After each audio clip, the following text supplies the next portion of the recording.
Esta es una propuesta que viene del Ejecutivo, que viene del mismo presidente de la República, que hoy nos plantea una reforma política que va en sentido contrario, porque dice que ahora cortar periodos permitiría al país salir de una grave crisis política. Y termino con el siguiente cuadro, señora presidenta. Este es el periodo parlamentario 2016-2021. De esta ficha técnica se tiene que sacar alguna información. Los parlamentarios hemos presentado 4.471 proyectos de ley. Para que termine, congresista. De los cuales han sido promulgados solo 416 leyes, presidenta. El 9%. Quien promulga las leyes es el Ejecutivo Nacional.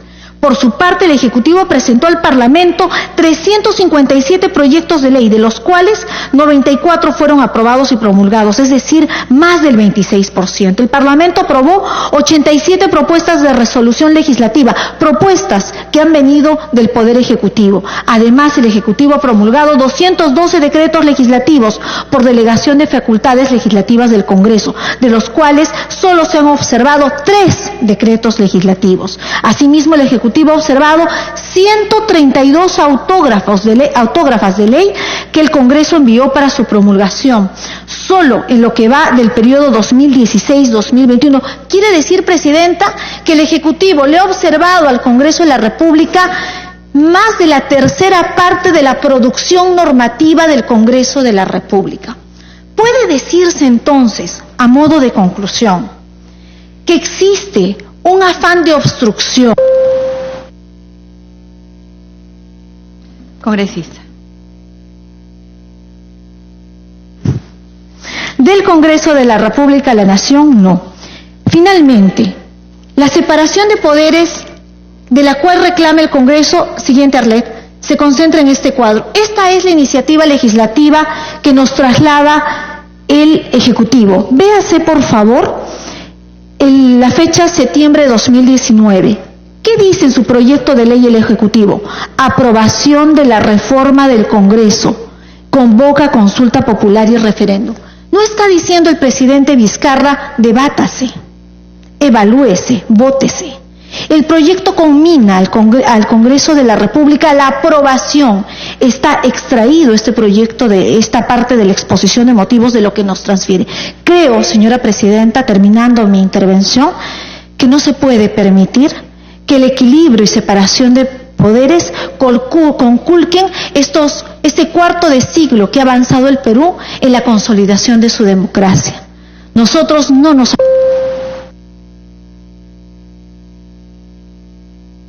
Muchas gracias, congresista Aramayo. Congresista Vilcatoma.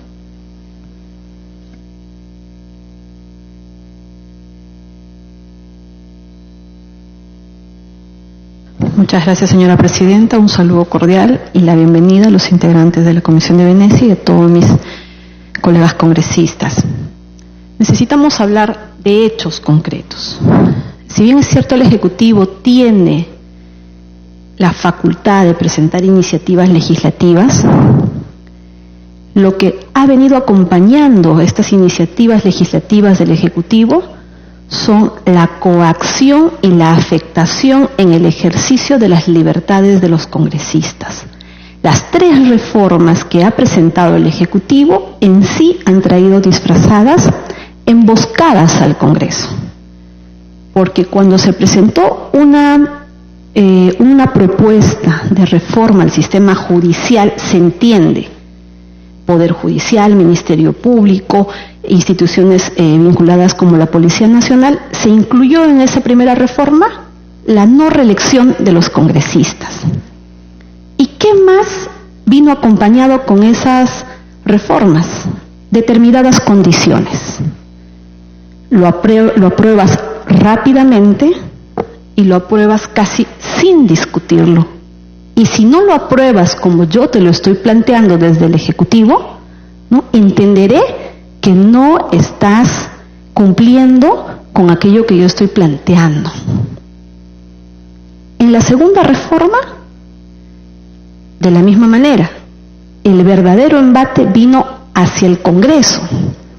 Y en el tercero también, porque lo que finalmente se quiso hacer en la tercera reforma es debilitar lo que sería la inmunidad para los congresistas que tengan que ejercer sus cargos a partir del año 2021. Pero ¿qué más ha sucedido en la realidad de los hechos? En cada una de estas reformas planteadas vino de manera latente y cada vez más creciente una amenaza al cierre del Congreso, pues se plantearía una cuestión de confianza que sería prácticamente la segunda, así se ha pretendido interpretar, para que diera lugar desde el Ejecutivo a un aparente cierre del Congreso Constitucional. ¿Qué más ha sucedido de manera simultánea? ¿Qué ha sucedido con los congresistas? Lo que ustedes el día de hoy habrán podido conocer también, seguramente, a través de la denuncia de varios congresistas. Hoy, justo cuando los vamos a recibir, se ha difundido en los medios de comunicación la conversación entre varios congresistas que da cuenta que en este Parlamento se está haciendo reglaje, seguimiento y chuponeo. Eso lo hemos conocido hoy sobre un hecho que habría tenido lugar en noviembre, cuando el presidente del Congreso no era el congresista Pedro Olaechea, sino el congresista Daniel Salaverry. ¿Esto es correcto? Que los congresistas, en medio de todas estas galopantes reformas, acompañadas con una serie de amenazas, que los congresistas tengan que ser permanentemente amenazados en el ejercicio de sus libertades y de sus atribuciones? ¿Qué más sucedió en toda esta etapa? Esas condiciones por parte del Ejecutivo de hacerlo prácticamente en un plazo determinado, de emitir las reformas casi sin un análisis profundo que ameritan las reformas constitucionales, han venido acompañados de campañas demoledoras mediáticas que se han convertido en armas que apuntan a la sien de los congresistas, cuyas municiones son nada más y nada menos que la publicidad que es pagada por el Estado. Podríamos decir que cada escándalo que rodea a un congresista salió porque fue producto de una investigación o porque fue producto del reglaje al que hemos sido sometidos en estos meses. Debo poner en conocimiento un hecho que acompaña al reglaje del que habría sido objeto el congresista Velázquez Quesquén, el congresista Miguel Ángel Torres, la congresista Letona, ¿no?, y la congresista Bartra, presidenta de esta comisión. Quien habla y el congresista Segundo Tapia ejercimos el cargo de vicepresidentes del Congreso en la gestión del señor congresista Daniel Salaverry, en cuya gestión prácticamente el gobierno del señor Martín Vizcarra también gobernaba en el Congreso, porque era evidente que no hubo una defensa institucional del fuero parlamentario. ¿Qué ocurrió en esa etapa? Quien habla y el congresista Segundo Tapia fuimos objeto de reglaje, seguimiento y amenazas sistemáticas. Congresista. Muchas gracias, presidenta. Cuya documentación le voy a hacer entrega a la presidenta para que de manera formal le haga llegar a los integrantes de la comisión para que pueda ser evaluado como hechos concretos que han limitado el ejercicio de las libertades de los congresistas. El congresista Segundo Tapia sorprendió a un efectivo policial haciéndole reglaje en este Parlamento. Lo denunció y lo comunicó al presidente de la República, al ministro del Interior, a todas las autoridades. Lo comunicó al presidente Daniel Salaverry para que adopte las acciones, porque en primer lugar, en el Congreso no se puede hacer chuponeo, no se puede hacer seguimientos, y el reglaje en el Perú es un delito. El congresista Salaverry se negó a interponer las acciones ante las autoridades competentes. ¿Y qué podemos esperar de las autoridades cuando se hizo la denuncia? Este efectivo policial, en ejercicio, en funciones al que se le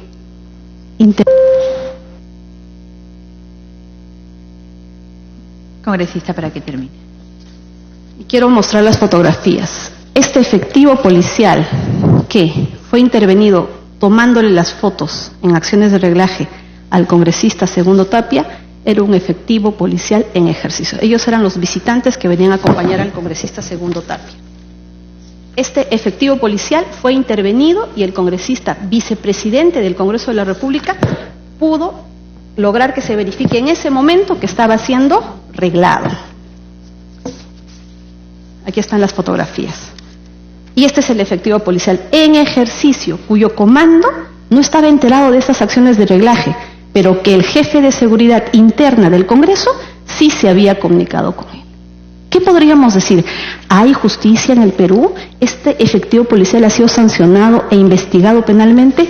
No. El Ejecutivo, a través del Ministerio del Interior, únicamente lo sancionó y lo removió a otra unidad. Así hemos venido trabajando. Sí, congresista, para que termine. Segundo hecho concreto que quiero poner de conocimiento. A quien habla, a través de casi 70 líneas telefónicas, he recibido amenazas entre llamadas telefónicas y mensajes. He interpuesto una denuncia penal al Ministerio Público para que se identifiquen a cada uno de estos números telefónicos por las amenazas sistemáticas que he recibido en el mes de abril, aproximadamente por un mes, y lamentablemente las autoridades hasta este momento no han adoptado las acciones correspondientes.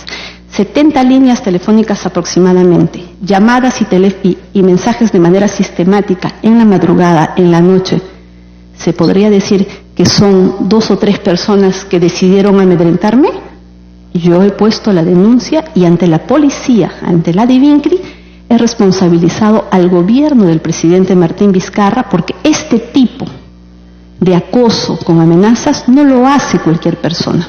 Esto se ha tenido que hacer en alguna unidad de la policía, de la Marina, y así lo he puesto en conocimiento ante las autoridades para que se levante el secreto de las comunicaciones, pero lamentablemente hasta ahora no pasa nada. Hemos llegado al punto en el que en una oportunidad, cuando estaba dirigiendo en este pleno del Congreso la mesa directiva, recibí una amenaza en el cual me decían que habían dejado una bomba en mi domicilio.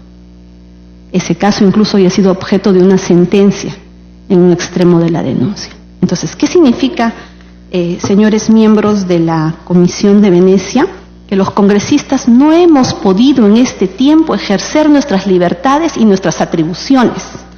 Y lo que tenemos acompañado son campañas mediáticas dirigidas para atacar a uno por uno a los congresistas en esta etapa, diseñadas exactamente en fechas neurálgicas. No nos permiten ejercer nuestras atribuciones. Hemos llegado al punto de cuando se quieren elegir a los miembros del Tribunal Constitucional con prácticas de reglaje, de chuponeo, el día de hoy se ha pretendido desmerecer a varios congresistas de este Congreso de la República. Yo entrego esta documentación para que se haga una valoración de hechos y del debido ejercicio de las libertades, cuando lo único que hemos hecho es mantener una posición de denuncia constante ante los casos de grave corrupción que comprometen a la empresa Odebrecht y que sí han comprometido a varios gobiernos e incluso a este gobierno que ha emitido reglamentos a una ley que ha favorecido a esta empresa en el pago de la reparación civil en perjuicio del Estado peruano. Muchas gracias, señora presidenta.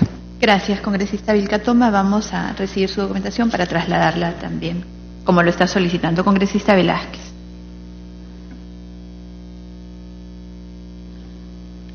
Presidenta, gracias. Saludo a los miembros de la comisión y saludo también a aquellas bancadas que cuando se hizo esta invitación llamaron la atención de que teníamos que recurrir ¿por qué teníamos que acudir a la Comisión de Venecia? Y lo que hoy día ustedes confirman, ustedes no son un órgano político, ustedes son un órgano básicamente de asistencia jurídica, que tratan de poner al servicio de los países del mundo cómo el derecho sirve a fortalecer el sistema democrático. Y por eso voy a ser muy puntual, señor Castela y los miembros, para expresarle mi preocupación estrictamente jurídica. La primera de ellas es que, como se ha dicho, ustedes han ido ganando prestigio en el mundo porque son eminentes jurisconsultos, pero también porque esta comisión se creó en 1990 con 20 o 25 países y ahora hay 62, y eso muestra de que las más de 160 opiniones que han dado han servido a los estados para garantizar cómo el derecho ayuda al sistema democrático. Y esa es la preocupación. Yo creo que los temas internos en el Perú no se ven afectados por una opinión valiosa como la de ustedes. Y no es la primera vez, Presidenta, que nosotros pedimos una opinión a la Comisión de Venecia. En 2011, el Tribunal Constitucional del Perú pidió una opinión a la Comisión sobre el caso del Frontón, sobre el tema de cómo se configuraba el delito de lesa humanidad y si a estos delitos era aplicable la prescripción.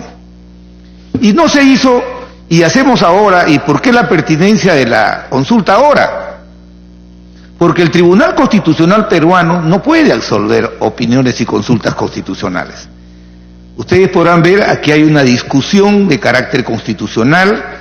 El derecho constitucional, como todo el derecho, sufre profundas transformaciones a propósito de que el mundo se va globalizando, y la verdad que es muy importante su opinión. Algunos han dicho no es vinculante. Claro que no es vinculante, pero su opinión es valiosa y nosotros la vamos a recoger viniendo de la institución que viene. Además, porque hay un precedente no solamente más importante que el tema del Frontón que ustedes opinaron en el 2011, sino que ustedes ya tienen un pronunciamiento, y nos gustaría que a la luz de esta función acotada que tienen de hacer asesoramiento jurídico, ustedes ya se han pronunciado ante un pedido de la OEA por la mala y reiterada práctica regional de modificar la Constitución para buscar la reelección. Ustedes ya tienen una opinión al respecto. Ya la OEA ha expresado su preocupación que hay gobernantes que buscan, cada vez que quieren reelegirse, modificar la Constitución. Entonces, a raíz de eso, yo creo que el valioso aporte de ustedes va a ser, ¿cuál es el límite de la separación de poderes? ¿Puede un gobierno que proviene de la elección de las urnas buscar mecanismos que no están contenidos en la Constitución para producir el recorte de mandatos constitucionales de poderes públicos? ¿Hasta dónde da la separación de poderes? Y yo creo que ahí no hay una disquisición de carácter política, sino jurídica constitucional. ¿Puede un jefe de gobierno decir, en el marco del equilibrio de poderes, puede decir cada vez que hay una crisis política, valorarla unilateralmente, unilateralmente plantear un adelanto de elecciones para poder acortar el mandato de un poder que es autónomo y que ejerce el control sobre ese poder que está solicitando el adelanto de elecciones? A mí me parece que eso tiene que ir, esa opinión nosotros la necesitamos, porque acá no nos ponemos de acuerdo. Acá las bancadas que apoyan al gobierno dicen que sí es posible que el presidente de la República, que es jefe de gobierno y jefe de Estado, puede plantear la modificación de la Constitución para acortar el mandato del Congreso de la República. Y por último, ¿por qué la importancia de su opinión al margen de la decisión que nosotros tomemos?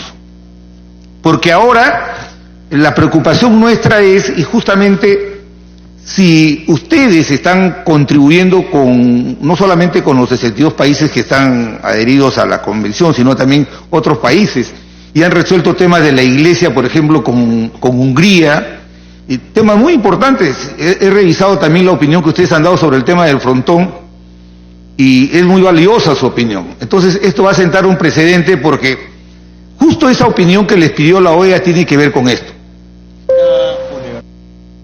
Sí.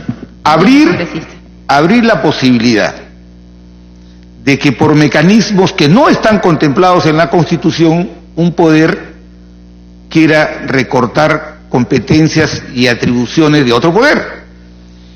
Y lo digo porque a propósito de esto, ya el 2014 la Corte Constitucional colombiana específicamente se ha pronunciado cuando ha establecido en la sentencia 232, partido 2014, cuando dice que el derecho a ser elegido también incluye a que la autoridad elegida se le permita cumplir el periodo para el cual fue elegido. Entonces, básicamente esas son nuestras preocupaciones, señor Castel y señores miembros de la Comisión. Necesitamos que su opinión, que es estrictamente jurídica, pueda ayudar a que nosotros los parlamentarios, tanto los que estamos en una opinión y los que están en la de apoyo al gobierno, puedan producir una opinión si una modificación reiterada y sistemática de la Constitución para acortar o extender mandatos fortalece el sistema democrático. Eso sí es una opinión valiosa que nosotros vamos a recibir de ustedes, porque creo que la lógica de la comisión y que se ha ganado respeto en el mundo es justamente porque sus opiniones jurídicas están fortaleciendo los sistemas institucionales que les piden opiniones al respecto. Gracias. Muchas gracias, congresista Velázquez. Congresista Espinosa. Muchas gracias, presidenta. Reiterando mi saludo a los miembros de la Comisión de Venecia y agradecerles por la disposición, pero además señalar que la situación, definitivamente la propuesta es una propuesta del adelanto de elecciones, es preocupante porque no solamente implica adelanto de elecciones, sino que implica uso o preponderancia de un poder sobre otro, el poder ejecutivo sobre el poder legislativo. Entonces nos marca también la preocupación de la independencia de poderes que está en nuestra Constitución en el artículo 43. Pero además de esta propuesta, el pedido, y que ha pasado inadvertido, es un pedido inconstitucional, el tema del referéndum, porque no basta que una reforma cumpla con los requisitos formales, sino que es importante y fundamental que esa reforma también sea constitucional. Y estos requisitos en nuestro ordenamiento interno, en la Constitución peruana, están relacionados al núcleo duro de la Constitución, que básicamente que son cláusulas en las que se configura el sistema político y no pueden ser derogadas por el poder constituido que es el gobierno. Este es un fundamento importante en el marco constitucional que debería tomarse en cuenta y que está en las raíces de nuestro sistema constitucional. Esta propuesta del referéndum debe respetar los límites señalados por la Constitución frente a los poderes constituidos, pero además ni el Congreso ni el pueblo pueden aprobar reformas que aparecen como constitucionales, pero que en el fondo son inconstitucionales porque vulneran diversos derechos, pero fundamentalmente la división de poderes. Hemos visto en sucesivas semanas incluso colocarle plazos, fechas, a cada una de las propuestas de reformas presentadas, bajo amenaza de cierre del Congreso.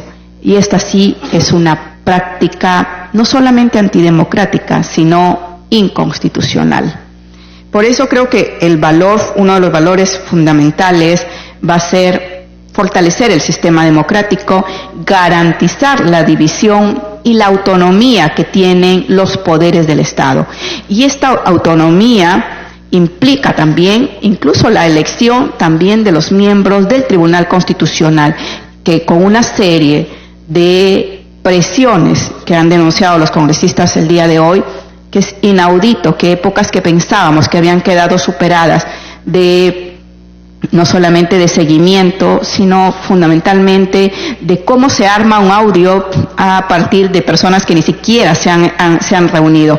Creo que esto nunca había sucedido en el país y es una situación que sí nos debe llamar a la reflexión. Pero además, como ya han afirmado también mis colegas, la vulneración al núcleo de la Constitución es clara, pero lo que es más grave, se trata de una reforma transitoria. O sea, no es una reforma que va a quedar permanente, es una reforma transitoria y además retroactiva. O sea, solamente por este periodo recortamos el periodo de mandato de presidente, vicepresidenta y congresistas de 5 a 4 años, pero adicionalmente en los próximos periodos regresamos a los 5. El tema del periodo constitucional, el tema del periodo está constitucionalizado en nuestra Constitución, es un mandato de 5 años.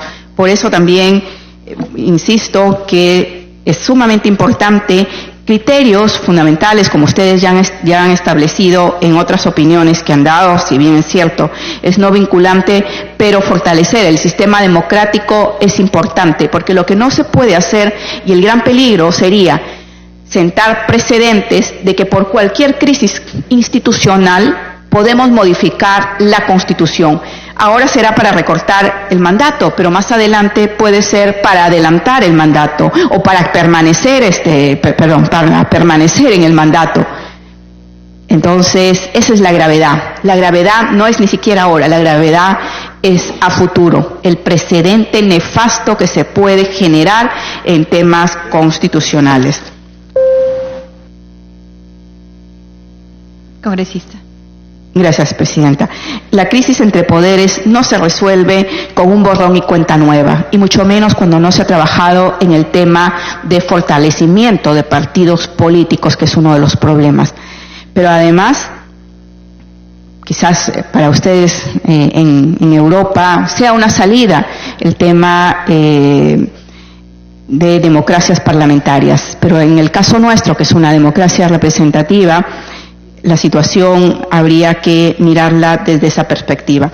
Creo que la confianza y la legitimidad es fundamental, pero fundamentalmente ningún país puede crecer y garantizar desarrollo sin el fortalecimiento de instituciones. Y uno de los principios claves de la institucionalidad no solamente son el tema de la Constitución, sino garantizar reglas de juego claras, seguras, darle a la población la tranquilidad de que el mecanismo de seguridad.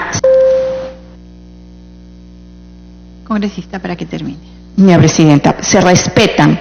No se puede, señora Presidenta, por su intermedio, a los miembros de la Comisión de Venecia, en función de un criterio unilateral que no ha resultado del consenso, y esto es importante.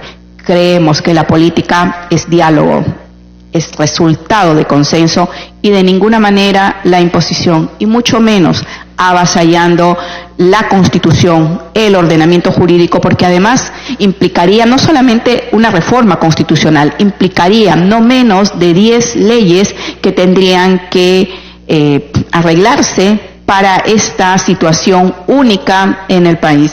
Por eso creo que es importante la importancia de la separación de poderes, que esta es una de las preocupaciones que planteamos ante los miembros de la Comisión de Venecia. La Constitución nuestra prevé un sistema de sucesión. En caso de crisis hay un sistema. Sí, congresista, para que termine. Hay un sistema constitucional de sucesión previsto en nuestra Constitución, o sea, no hay un vacío en caso de renuncia o vacancia o cualquier mecanismo de crisis que se presentara. Está el presidente, seguido hay 2 vicepresidentes de la República. En nuestro caso ya ocupó el vicepresidente la posición de presidente. Tenemos una vicepresidenta de la República, y ante la renuncia de la vicepresidenta de la República, que convocaría a elecciones, sería el presidente del Congreso, pero no para un nuevo periodo constitucional, sino para terminar el proceso que sería la elección por un año. Y esto es lo que señala nuestra Constitución. Creo que reglas claras ayudarían a fortalecer el sistema democrático, pero sobre todo a respetar. Una de las prácticas que se está utilizando en estos momentos es que el deseo o la idea de algunos se sobrepone a la institucionalidad. Congresista, para que termino. El deseo de unos no se puede sobreponer a la institucionalidad, a la legalidad y sobre todo a la a la Constitución. Creemos que reglas claras garantizan el desarrollo de un país. Muchísimas gracias. Gracias, congresista Espinosa. Congresista Neira. Neira.